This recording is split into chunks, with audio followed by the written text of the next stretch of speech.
This is Peppa's Friend Candy Cat. Lecture en anglais et bus londonien à la place des traditionnelles petites voitures. Nous ne sommes pas outre-Manche, mais bien en Normandie, à Sotteville-lès-Rouen, dans une nouvelle micro-crèche 100% bilingue.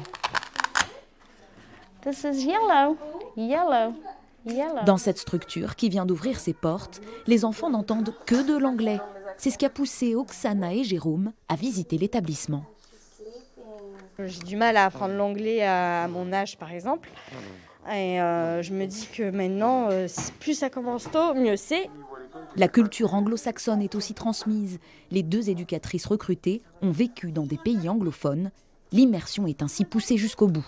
Brexit, c'est terminé. On a passé la frontière, on est arrivé en Angleterre et là, il n'y a que de l'anglais qui circule. Ça vous séduit?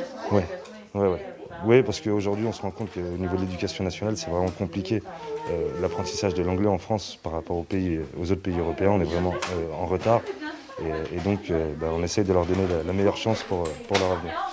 En France, seuls 4% de la population parle couramment anglais. Ce constat a motivé Johanna Amosh, citoyenne britannique, à créer The Nursery.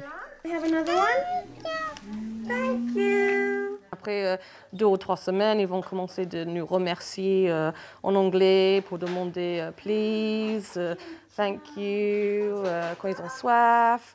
Et pour le bébé au tout début, on va parler avec eux en anglais, mais aussi avec les signes. Et une fois qu'ils sont un petit peu plus grands et qu'ils commencent à vraiment parler, on enlève les signes et après on reste avec l'anglais. 10 places sont disponibles dans cette micro-crèche. Sa fondatrice espère déjà en ouvrir un jour partout en France.